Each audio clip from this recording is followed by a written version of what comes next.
Sambo's, we're bringing down the high price of bringing up your kids. Hi, we want you to come to Bonanza, so here's what we're going to do. Come on over tonight. Yeah, yeah, yeah. Remember the good old days when a night out meant visiting some of the most iconic restaurants that are now just a cherished memory? Imagine revisiting those beloved spots, feeling the nostalgia and tasting the unforgettable flavors that defined an era. From legendary eateries to the trendsetters of their time, this journey down memory lane will take you back to the golden age of dining. Buckle up for a delicious trip into the past with 1 hour of famous restaurants that no longer exist. Chi-Chi's faced similar challenges, or was its downfall triggered by something entirely unexpected? What's in Chi-Chi's new Sonoran sampler? A grande burro and Chi-Chi's. Chi-Chi's was a beloved Mexican restaurant chain that gained popularity in the 1970s. Known for its festive atmosphere and delicious Mexican cuisine, it had numerous locations across the United States. Chi-Chi's was particularly popular in states like Ohio, Pennsylvania, and California, where it attracted diners seeking tasty Mexican fare. However, in 2003, Chi-Chi's faced a devastating setback when an outbreak of hepatitis A was traced back to green onions served at one of its locations in Pennsylvania. The outbreak resulted in several deaths and hundreds of illnesses, severely damaging Chi-Chi's reputation and finances. The chain struggled to recover from the negative publicity and legal ramifications that followed the outbreak. As a result, Chi-Chi's was forced to file for bankruptcy and ultimately closed down all of its locations. The hepatitis outbreak and its repercussions proved impossible for the once popular Mexican restaurant chain, leading to its closure and marking the end of an era for fans of its flavorful dishes and vibrant ambiance. Come on and taste a real good time at Valley's. Come on and bring the family down to Valley's. Valley's Steakhouse. Valley's Steakhouse was a popular East Coast chain in the 1970s, specializing in steaks and lobsters. It gained a loyal following for its delicious food and welcoming atmosphere. Valley's had multiple locations across the U.S., primarily concentrated along the East Coast in states like New York, New Jersey, and Pennsylvania. Diners enjoyed the high-quality steaks and fresh seafood offered by Valley's. Nevertheless, in the 1970s, Valley's Steakhouse was overexpanded, opening numerous new locations in a short period. This rapid expansion led to financial strain and operational challenges for the chain. Despite its initial popularity, Valley's struggled to sustain profitability amidst the growing competition and economic fluctuations. By the year 2000, Valley's Steakhouse was unable to overcome its financial difficulties and closed down all its locations. The chain's overexpansion, coupled with increased competition and economic pressures, ultimately led to its downfall. Deanne had her 8th birthday party at Farrell's. Even the Beasley brothers had fun. When Jake the Snake had his birthday at Farrell's, the whole group wanted to come. Farrell's Ice Cream Parlor. Farrell's Ice Cream Parlor was a beloved restaurant chain in the 1970s, celebrated for its huge sundaes and lively ambiance. It had locations across the United States, with a strong presence in states like California, Oregon, and Washington. Families and ice cream enthusiasts flocked to Farrell's for its delicious treats and entertaining atmosphere. But in the early 2000s, Farrell's faced financial challenges. Rising operating costs, changing consumer preferences, and increased competition contributed to its struggles. Despite efforts to revitalize the brand, the chain could not overcome its financial woes. As a result, Farrell's Ice Cream Parlor was forced to close its doors, marking the end of an era for fans of its extravagant sundaes and festive atmosphere. The closure was a sad moment for many who had fond memories of enjoying ice cream treats at Farrell's. Still, financial difficulties ultimately led to the demise of this iconic chain. This moment of real pizza ecstasy was brought to you by Noble Romans. Carry home a Noble Romans pizza and discover the wonder of real pizza. Noble Romans Pizza. Noble Romans Pizza, established in 1972 by Stephen Hughes and Gary Nackstedt, began near Indiana University in Bloomington, Indiana, with a commitment to superior quality. Incorporated in 1972, the first franchise opened in 1973, and during the 1980s and 90s, Noble Romans expanded rapidly beyond Indiana, reaching Ohio and going public in 1982. It's real, it's hot, it's delicious. However, challenges emerged. In 1996, a failed attempt to acquire major competitor Papa Gino's added financial strain. This, coupled with a significant drop in stock price to $1 per share, led to delisting from NASDAQ. In the mid-2000s, a nationwide expansion effort saw the operation of over 1,000 locations with more planned. Yet, economic difficulties led to the closure of many outlets by the end of 2020. Currently, the company only operates 7 corporate-owned outlets and 3 franchised ones. More freshness. More flavor. Ah, yeah. More topping. Yummy. Ring Pizza Haven for a pizza tonight. Pizza Haven.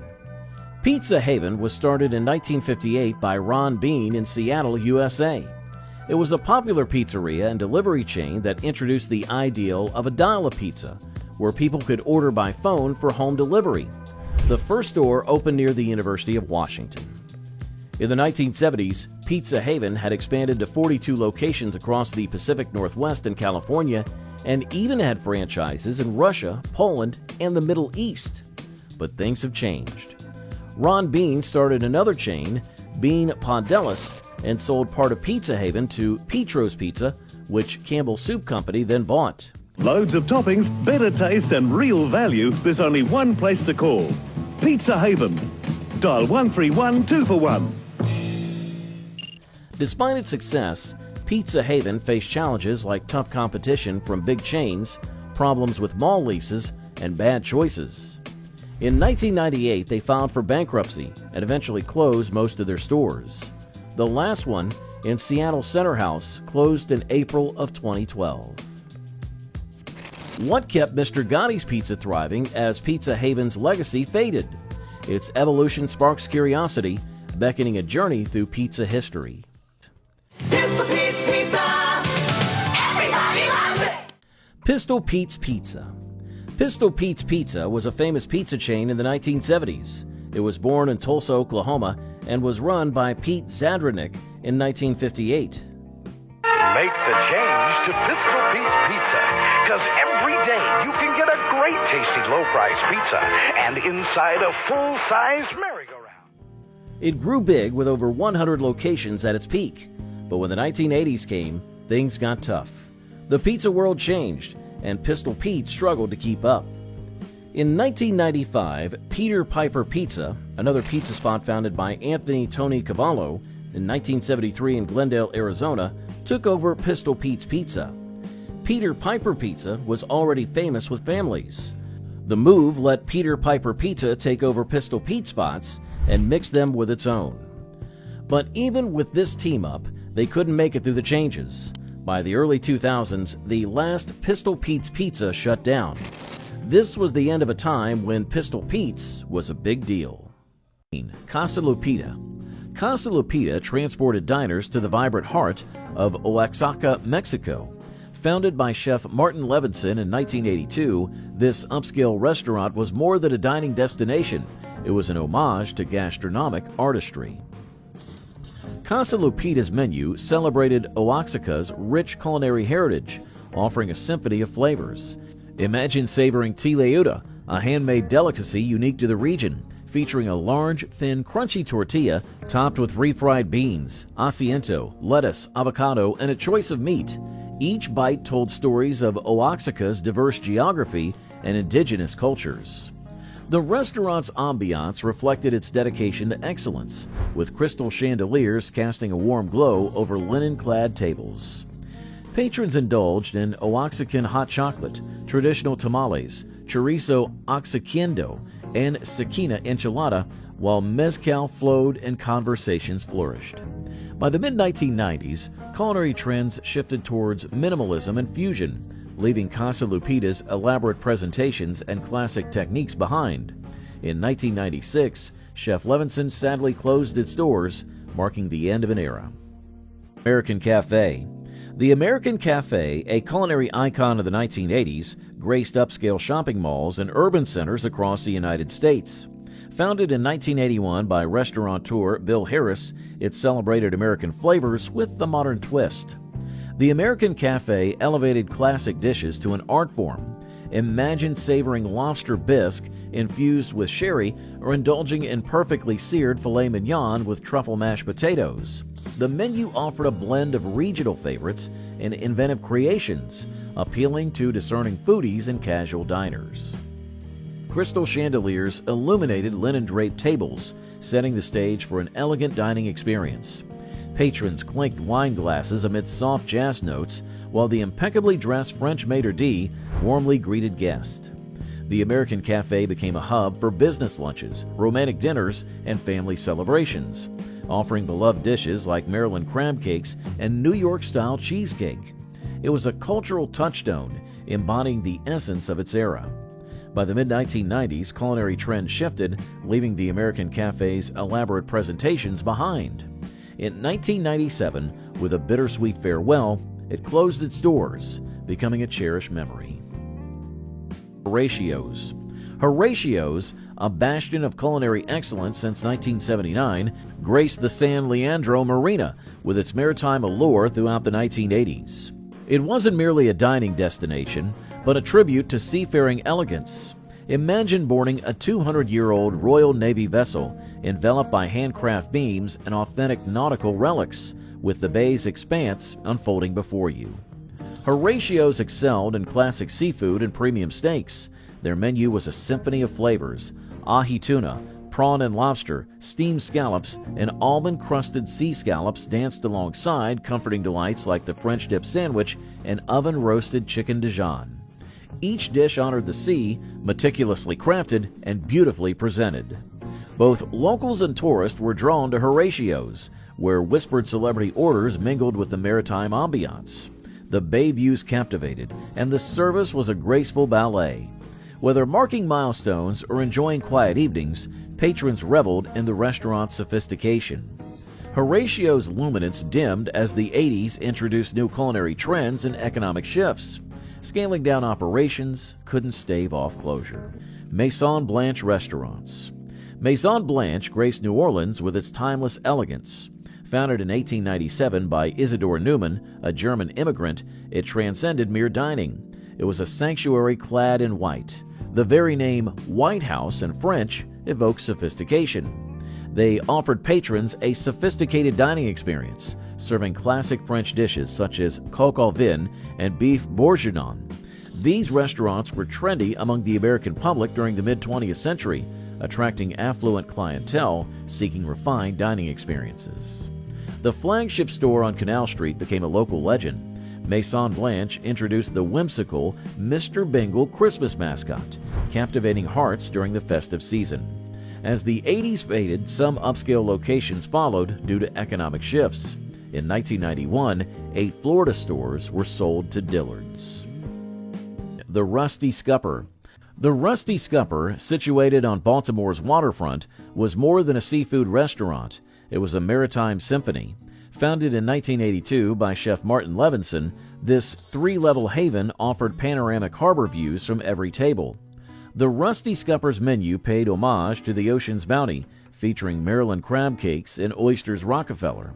The Sunday live jazz brunch, with smoked salmon Benedict and clinking mimosas against sailboat backdrops, became legendary. Crystal chandeliers illuminated linen-clad tables while the impeccably attired French maitre d' greeted guests.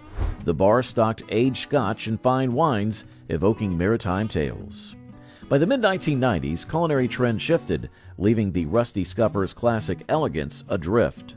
In 1996, Chef Levinson sadly closed its doors, marking the end of an era. The chandeliers dimmed, the jazz notes faded, and the Rusty Scupper sailed into memory. The curtains fall on the Rusty Scupper's Maritime Symphony. However, did the American Cafe, with its culinary artistry and modern twist on American flavors, face a fate akin to the Rusty Scupper's classic elegance adrift. Hawaiian. The Hawaiian whisked mainland diners to Hawaii's tropical paradise. Founded by John Weaver in 1975, it wasn't just a restaurant, it was an exotic escape. Envision enters a lush oasis adorned with tropical blooms, bamboo, and flickering tiki torches, promising an adventure. The menu celebrated Hawaii's vibrant flavors with poke, kalua pig, and lami lami salmon.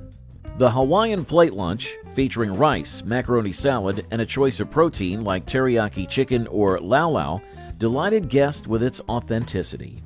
The Hawaiian became a sensation among locals and tourists alike, drawing crowds seeking a taste of paradise. Celebrities also frequented, drawn not only by the food but also by the aloha spirit. Whether marking a milestone or relishing a leisurely meal, patrons embraced its relaxed elegance.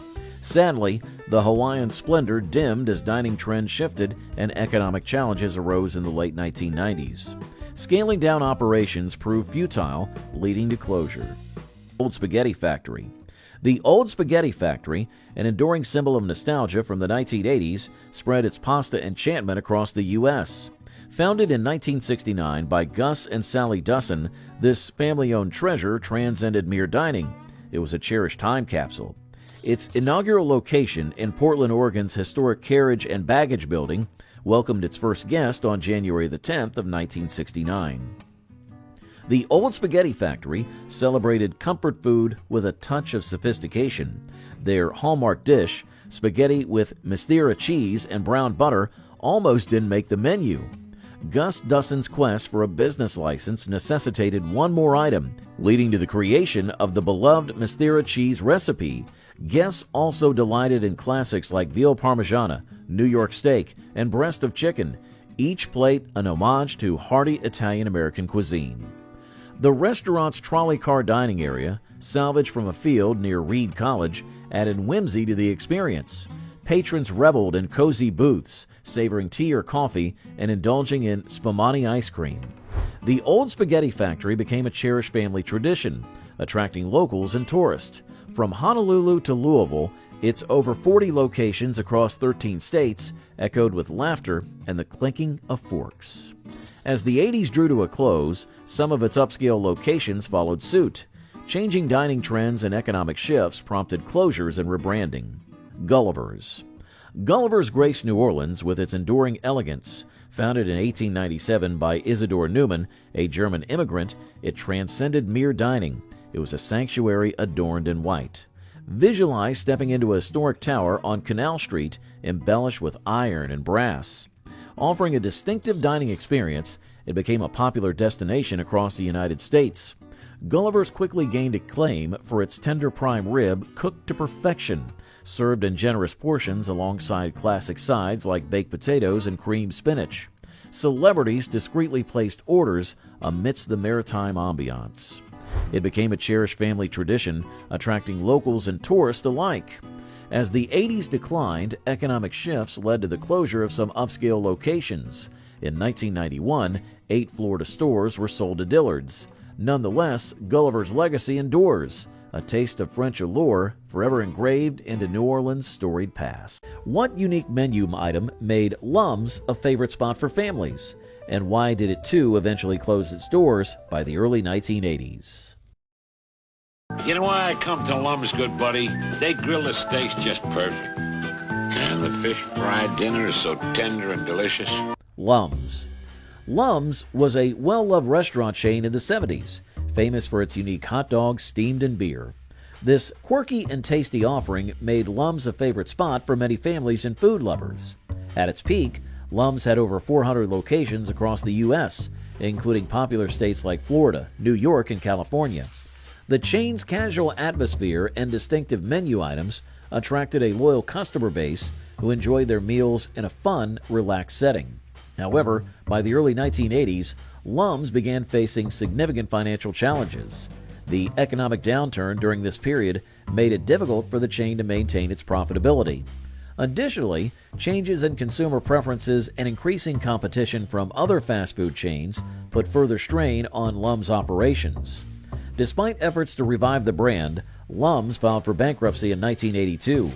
Unable to recover from its financial woes, the chain closed its doors for good by 1983, ending an era for fans of their famous beer-steamed hot dogs.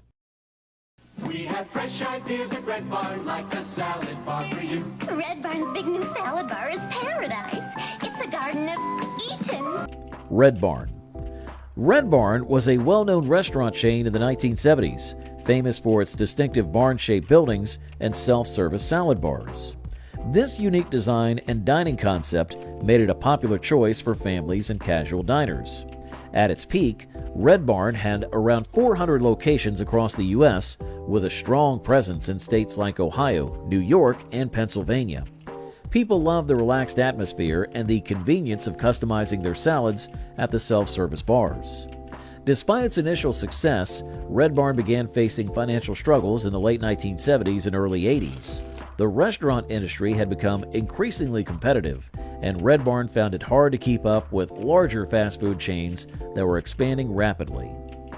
Additionally, changes in consumer preferences and eating habits started to impact their business. Efforts to revitalize the brand and menu were not enough to overcome the financial difficulties. The economic downturn during this period further exacerbated the chain's troubles, leading to declining sales and profitability. By the late 1980s, Red Barn could no longer sustain its operations and gradually closed all its locations. What happened to Burger Chef, the pioneering fast food giant of the 1970s? Burger Chef presents the Family Circus. Golly, Jesse, it's the Burger Chef. Burger Chef.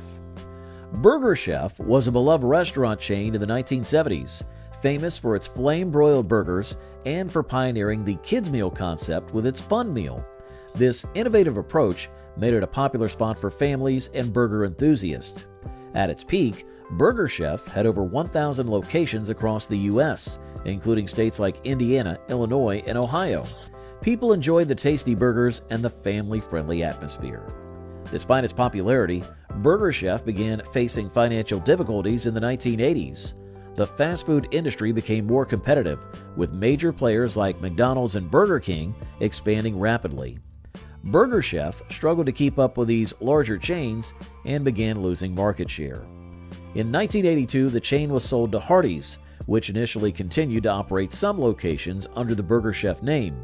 However, Hardee's eventually decided to rebrand all Burger Chef locations to Hardee's or close them down. By 1996, the last Burger Chef restaurant had closed its doors. The chain's legacy lives on through its contributions to fast food innovation, but it could not survive the intense competition and changing market dynamics. Make your day at Pup & Taco. Just wait and see. Oh, how good Pup & Taco can be. Pup & Taco. Pup & Taco was a popular restaurant chain in the 70s, and Californians especially loved it. Known for its unique menu that offered a mix of tacos and hot dogs, Pup & Taco provided a fun and casual dining experience. With over 100 locations, primarily in California and a few in New Mexico, it became a favorite spot for those seeking a quick and tasty meal. Notwithstanding its popularity, Pup & Taco faced challenges in the fast food market. The competition from larger chains made it difficult for Pup & Taco to expand and maintain profitability. The varied menu, while popular, also made operations more complex and costly compared to more streamlined competitors. In 1984, Taco Bell saw an opportunity and bought out Pup & Taco. The acquisition allowed Taco Bell to expand its presence by converting the Pup & Taco locations into Taco Bells. This buyout marked the end of Pup & Taco, as all its restaurants were either rebranded or closed. How did Bresler's ice cream, once a family favorite, fare in this shifting landscape? Bresler's ice cream. Bresler's ice cream was a beloved ice cream chain in the 1970s, cherished for its delicious ice cream treats and a wide variety of flavors. At its peak, Bresler's had numerous locations across the U.S., with a strong presence in states like Illinois, California, and New York. Families and ice cream enthusiasts frequented Bresler's for its tasty cones, sundaes, and milkshakes.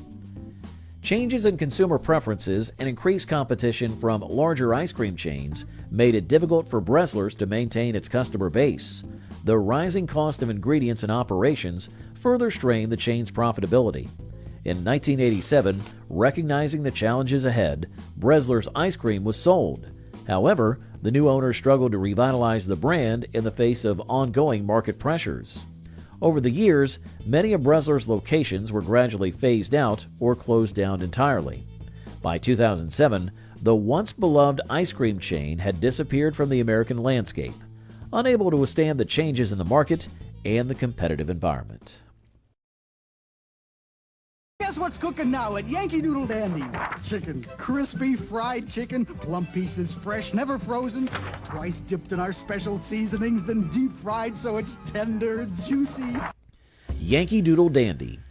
Yankee Doodle Dandy was a patriotic-themed burger chain that gained popularity in the 1970s. Known for its American-themed decor and menu items, it appealed to customers seeking a nostalgic dining experience. The chain had locations across the United States, particularly in states with a strong sense of patriotism, such as Texas, Virginia, and California. Families and burger enthusiasts enjoyed the unique atmosphere and the flavorful burgers. However, by the late 1980s, Yankee Doodle Dandy began facing financial difficulties. Changes in consumer preferences, increased competition from larger fast food chains, and economic challenges contributed to its downfall. The chain struggled to maintain profitability amidst declining sales and rising operating costs. Ultimately, these challenges proved insurmountable, and Yankee Doodle Dandy closed its doors in the late 1980s. Despite its patriotic theme and initial popularity, the chain could not adapt to the changing landscape of the fast food industry. As patrons savored their patriotic burgers at Yankee Doodle Dandy, Bugaboo Creek Steakhouse. Bugaboo Creek Steakhouse was a popular restaurant chain in the 1970s and beyond, recognized for its unique animatronic mascots and hearty steakhouse fare. It had locations across the U.S., with a significant presence in states like Massachusetts, New York, and Pennsylvania. Diners were drawn to Bugaboo Creek Steakhouse for its entertaining atmosphere and flavorful steaks. In spite of its initial popularity, Bugaboo Creek Steakhouse encountered financial difficulties in the late 2000s. The restaurant industry faced challenges due to economic downturns and changing consumer preferences. Additionally, the novelty of the animatronic mascots, while initially appealing, may have lost its charm over time, failing to attract new customers.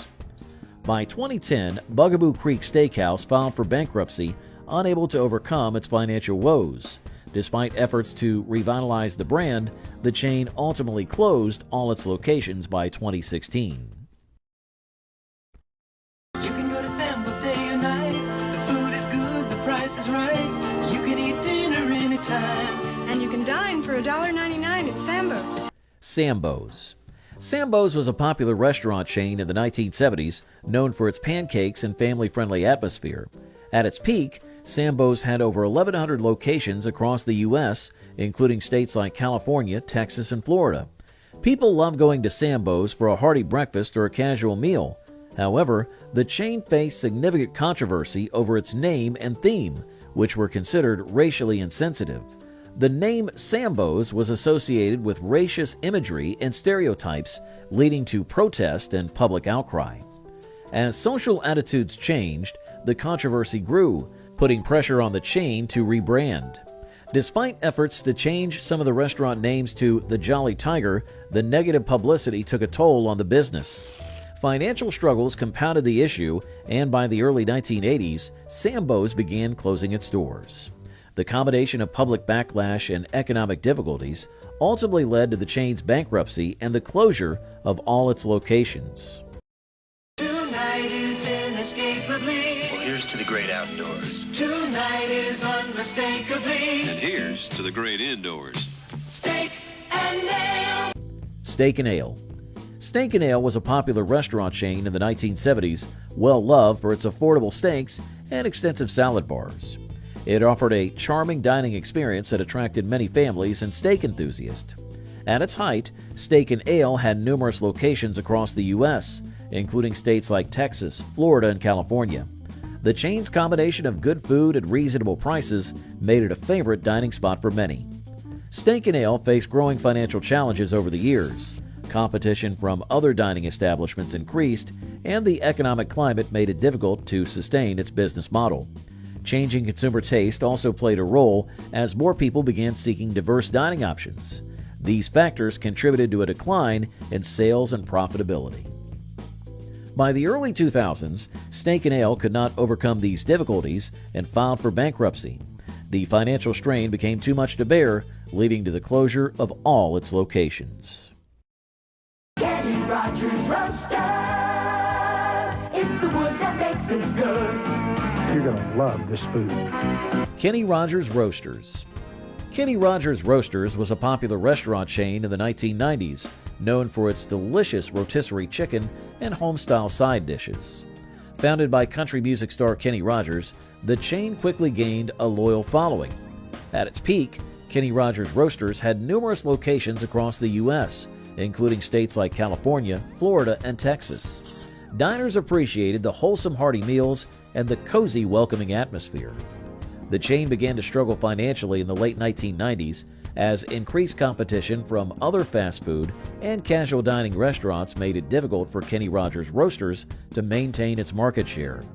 Additionally, changes in consumer preferences toward healthier dining options put pressure on the chain to adapt.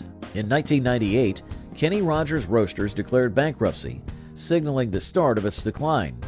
Although some locations remained open for a few more years, the company could not recover from its financial woes. By 2011, all U.S. locations had closed their doors. Kenny Rogers Roasters captivated diners in the 1990s with its home-style rotisserie chicken. However, as it faced financial struggles, another beloved chain from a previous era had already succumbed to competitive pressures. The home of good food is Howard Johnson's. Now have Howard Johnson's good food at home. Howard Johnson's. Howard Johnson's was a hugely popular restaurant chain in the 70s, known for its distinctive orange roofs and reliable American fare. At its peak, Howard Johnson's had over 1,000 locations across the U.S., making it a familiar sight for travelers along highways. States like New York, Massachusetts, and Florida were home to many of these eateries. Families loved stopping at Howard Johnson's for a meal during road trips, enjoying dishes like fried clams and ice cream. However, by the late 1980s and 1990s, the chain faced significant challenges. Competition from fast food giants and changing dining preferences led to a decline in customers. Howard Johnson's struggled to modernize its menu and branding to keep up pace with the evolving market. These difficulties resulted in financial troubles, and the company eventually declared bankruptcy. Most of the restaurants closed, and by the early 2000s, the once thriving chain had dwindled to just a few locations. Today, only one Howard Johnson's restaurant remains open, serving as a nostalgic reminder of a bygone era. White Tower Hamburgers.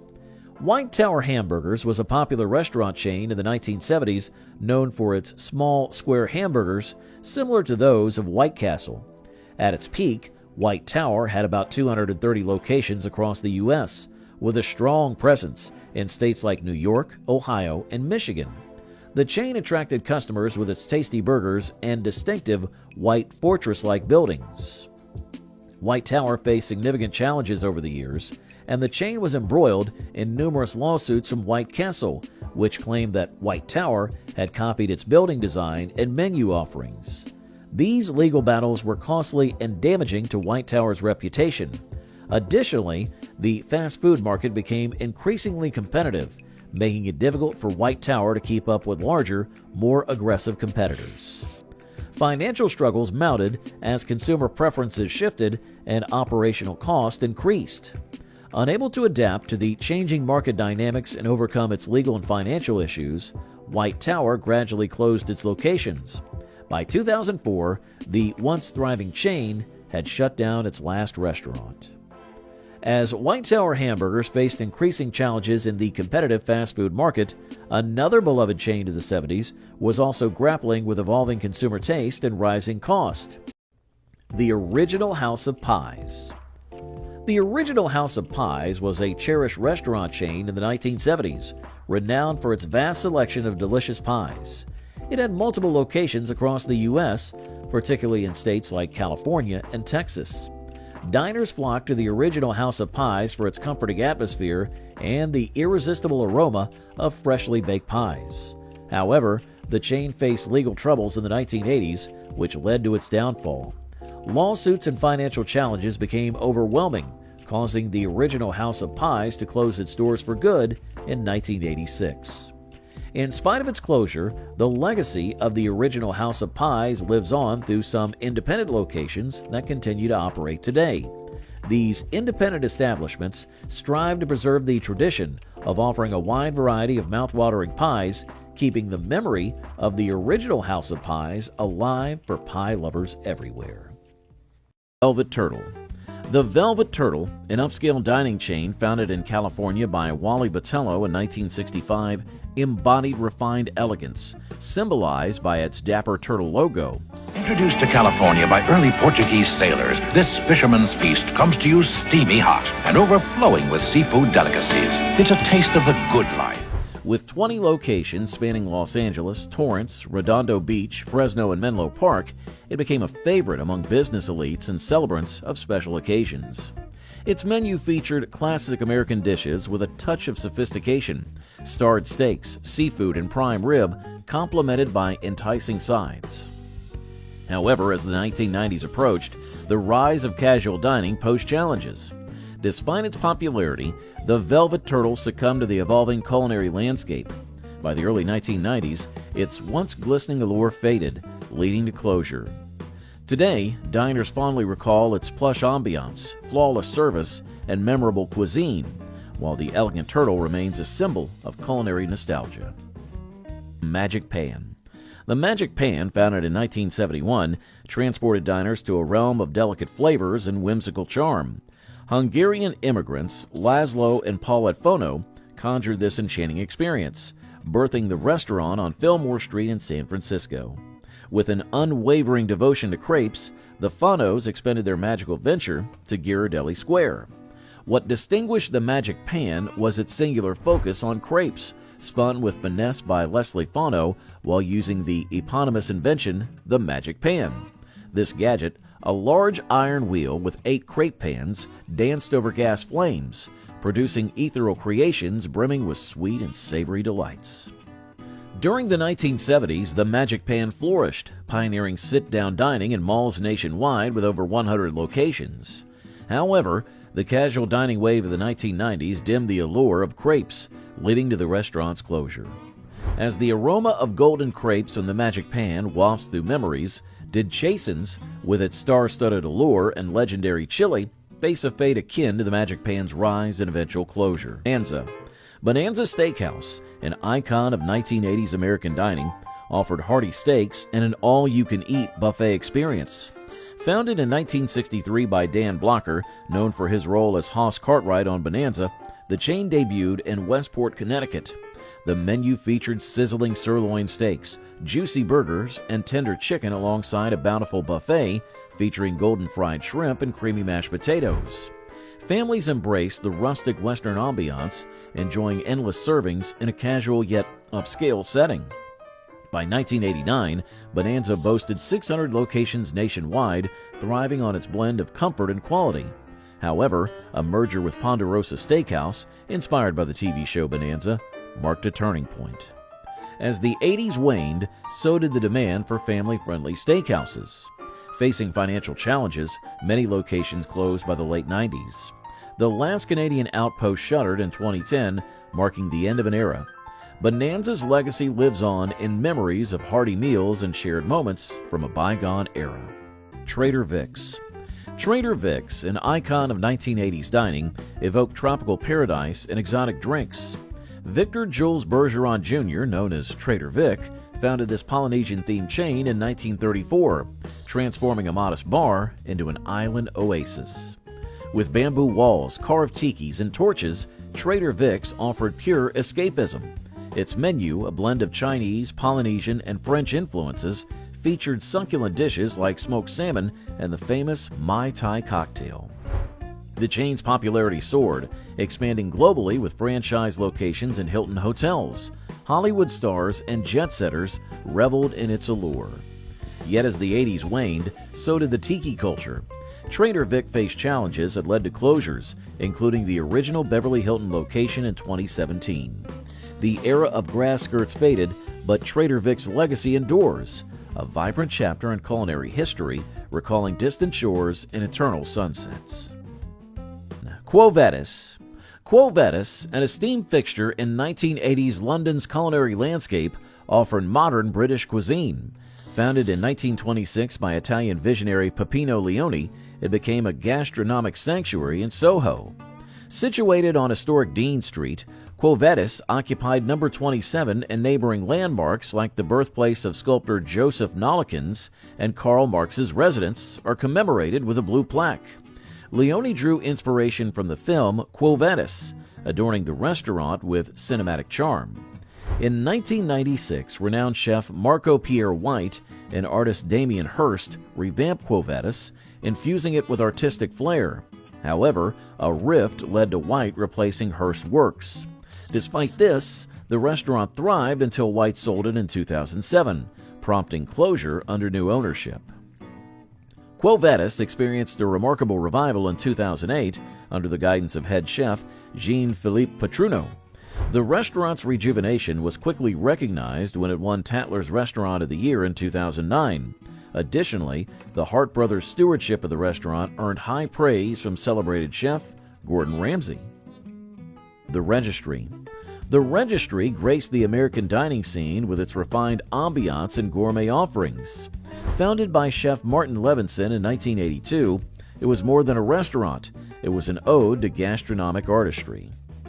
The Registry's heart lay in its commitment to gourmet cuisine, with Chef Levinson orchestrating symphonies of flavors. Each meticulously crafted dish showcased quality ingredients and culinary techniques, from truffle-infused risottos to butter-poached lobster.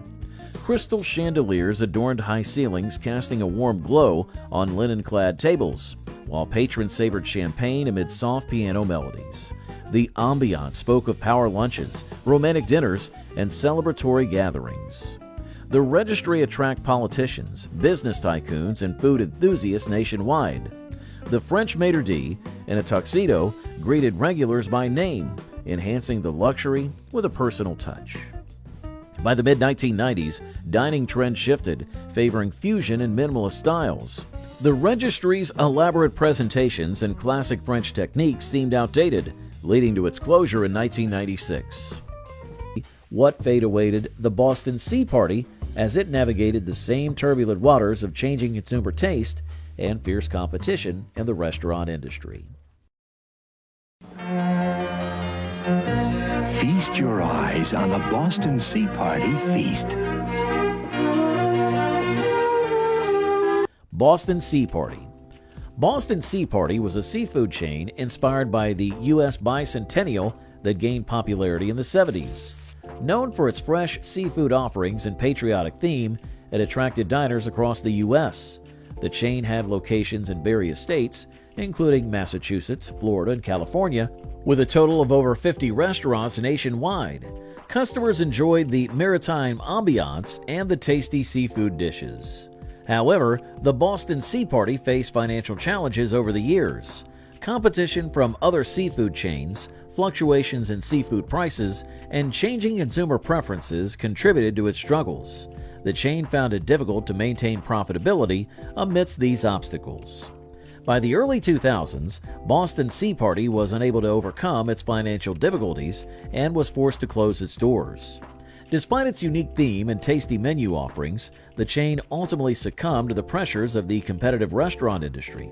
The closure of the Boston Sea Party marked the end of an era for fans of its seafood delights and patriotic ambiance. Fresh ingredients, hearty helpings, and big, bold flavors. Bugaboo Creek Steakhouse. 'Cause we got flavors for you. Cuckoo Roo. Cuckoo Roo was a renowned restaurant chain in the 1970s, celebrated for its healthy chicken dishes. Its flavorful menu and focus on health-conscious options made it a favorite among diners. The chain had locations primarily in California, with some outlets in states like Nevada and Arizona. Customers appreciated Cuckoo Roo for its delicious yet nutritious meals. Despite its popularity, Cuckoo faced challenges in the early 2000s. High rental costs and prime locations, coupled with intense competition from larger fast food chains, put pressure on the chain's profitability. Additionally, changing consumer preferences towards more diverse dining options further impacted Cuckoo's business. By 2003, Cuckoo was unable to sustain its operations and closed down all its locations. The combination of high rent, stiff competition, and shifting consumer taste led to its downfall. The closure of Cuckoo marked the end of an era for fans of its healthy chicken dishes, highlighting the challenges faced by restaurants in a dynamic market. It's the end of an era. The last Little Tavern is closed, and for many customers and employees, the Little Tavern shop with those delicious little hamburgers and french fries was a hallowed place. Little Tavern. Little Tavern was a popular fast food chain in the 1970s, recognized for its small, castle-like buildings and tasty burgers. It had multiple locations, primarily in the mid-Atlantic region of the U.S., with a strong presence in states like Maryland, Virginia, and Washington, D.C.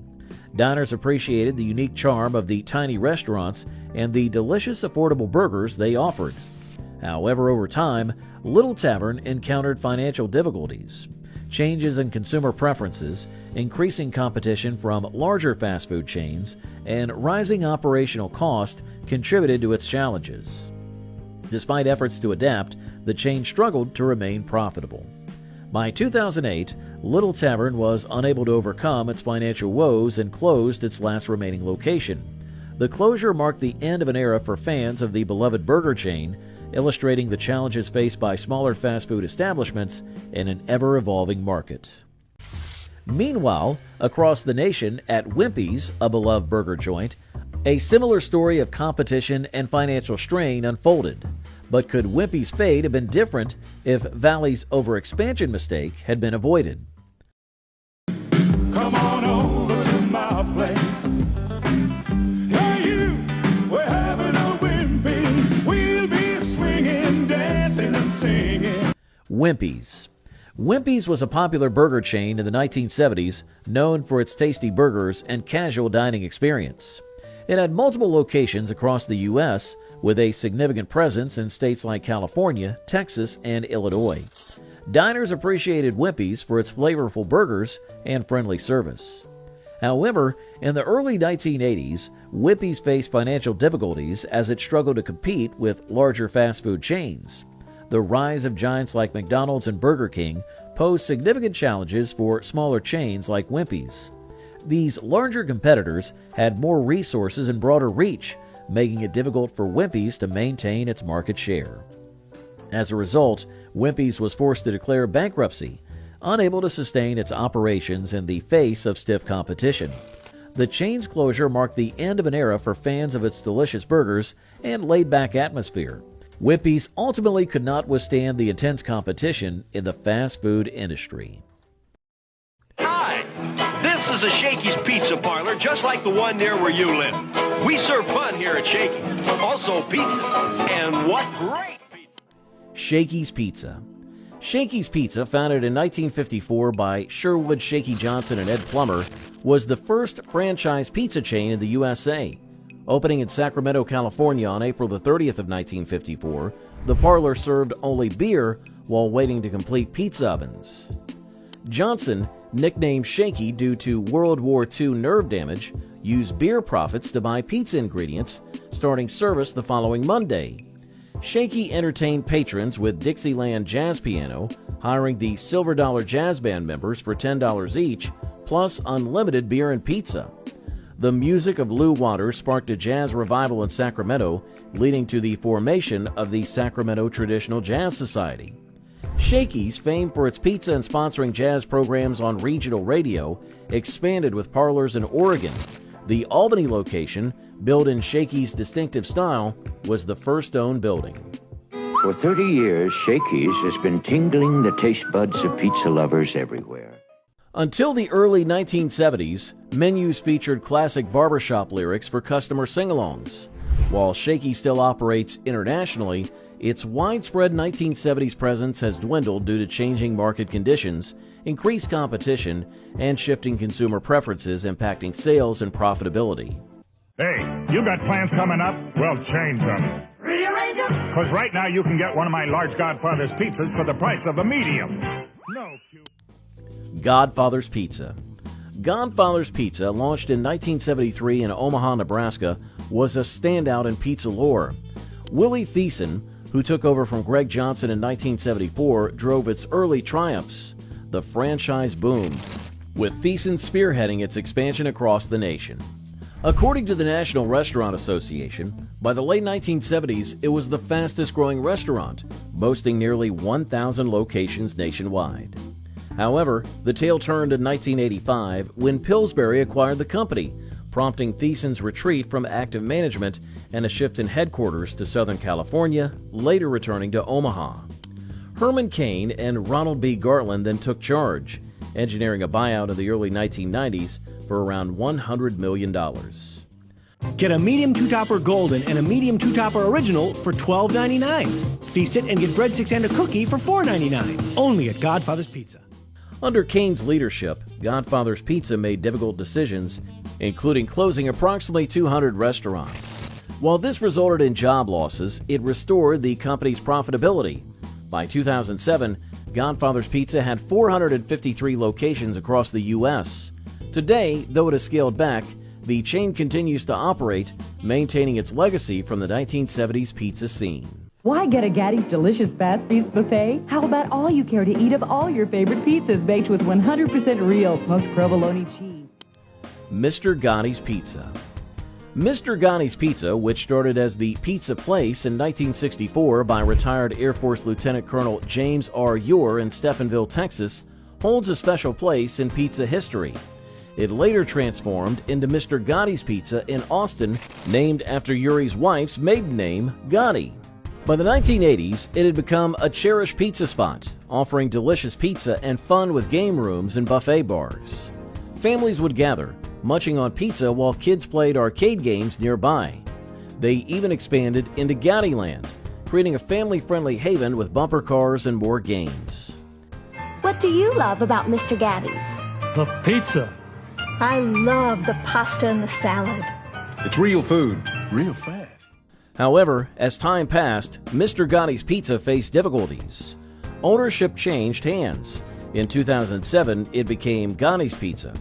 While some locations still exist, the chain has significantly shrunk. Some operate under the Gattitown banner, emphasizing family entertainment with larger spaces and dedicated gaming areas. Yet the memories of Mr. Gatti's Pizza from the 1970s endure, even as some of its stores have closed. Victoria Station. Victoria Station, a railroad-themed steakhouse chain, emerged in April of 1969, founded by Bob Freeman, Peter Lee, and Dick Bradley, all graduates of Cornell University School of Hotel Administration. Ounce for ounce and dollar for dollar, it's hard to match Victoria Station. Victoria Station, it's just a cut above. Its innovative concept converted authentic railway cars into dining spaces, with the inaugural San Francisco location crafted from 5 boxcars and 2 cabooses surrounding a central lobby. By 1970, monthly revenue reached an impressive $90,000. At its peak in the 70s, Victoria Station expanded to 100 locations nationwide, featuring antique English railway decor and a menu centered on prime rib and shrimp Victoria. Despite initial success, financial woes led to bankruptcy in 1986, with 97 restaurants closing by 1978.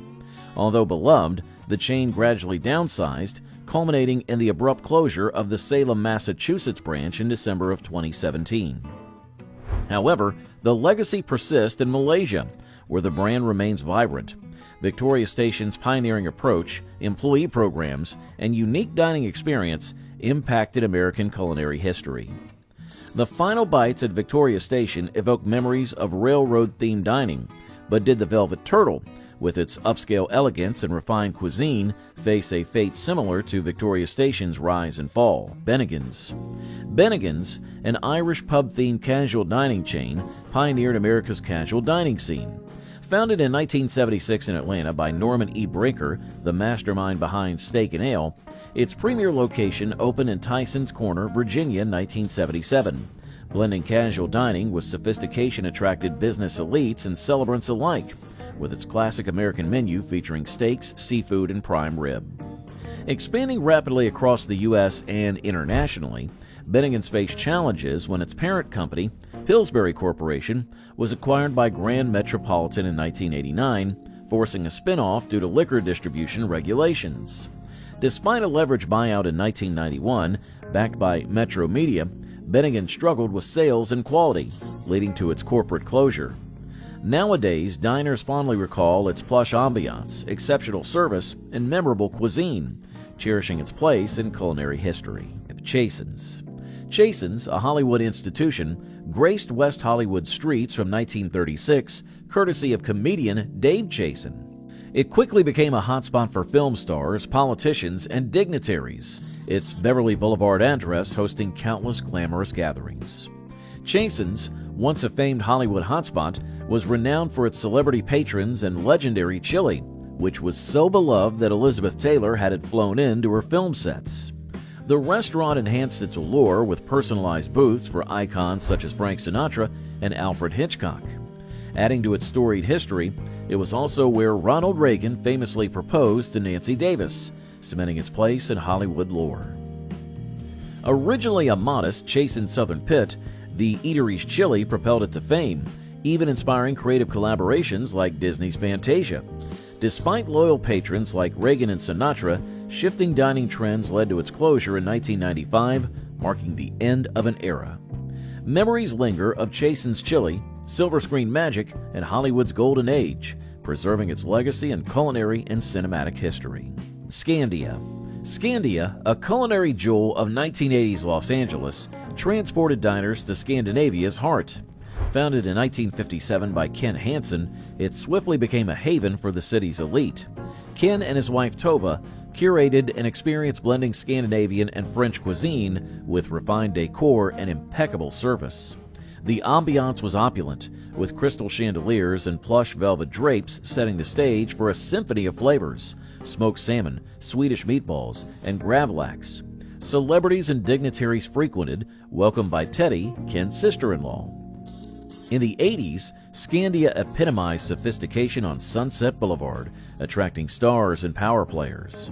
However, as the decade progressed, the landscape shifted. The Roxy and Rainbow Bar drew a younger crowd, while police activities nearby deterred Scandia's affluent patrons. By 1989, the once vibrant establishment dimmed its lights, succumbing to changing times. When the curtain fell on the elegant era of Scandia's Scandinavian delights, did Trader Vic's, with its exotic charm and tropical libations, face a parallel decline amid the shifting tides of 1980s dining. Le Ruth's. Le Ruth's, a 1980s southern United States culinary icon, elevated seafood to an art form under the visionary Warren Le Ruth. Founded in 1966 in Gretna, Louisiana, near New Orleans, it became synonymous with fine dining. Warren Le Ruth, inspired by his mother Estelle's baking, refined his culinary skills in top New Orleans kitchens. As a personal chef during the Korean War, he catered to dignitaries and developed famous salad dressings like Seven Seas and Green Goddess. Le Ruth's was more than a restaurant, an Epicurean sanctuary, earning Mobile 5-Star and Travel Holiday Fine Dining Awards. The Le Ruth family, Warren, Tova, Larry, and Lee, crafted an elegant ambiance. The menu showcased treasures from the sea: lobster, crab, and snapper, each dish a symphony of flavors. In 1982, Warren passed the torch to Larry and Lee, but remained active, founding Le Ruth's Extract Company and supporting charitable causes. Le Ruth's legacy is a tale of culinary excellence, family devotion, and New Orleans magic. Tiberio's. Tiberio's, an Italian culinary gem in Washington, D.C., has served Italian cuisine since 1975. It offers more than dining, an experience crafted by brothers Giulio and Michele Santillo. Located elegantly at 1915 K Street Northwest, it attracts patrons seeking refined flavors and top-notch service. What distinguished Tiberio's was its French maitre d', an unexpected touch reflecting elegance uncommon in Italian restaurants. The menu, entirely Italian, further elevated the dining experience, adding sophistication with dishes like risotto Milanese and agnolotti. Popular among politicians, diplomats, and locals, Tiberio's ambiance, adorned with red roses and romantic gestures from the maitre d', exuded charm. However, Tiberio's closed its doors in 1994 after nearly 2 decades of culinary excellence. The reasons may include shifting taste or economic factors, but for those who experienced it, Tiberio's remains a treasured memory of exquisite dining.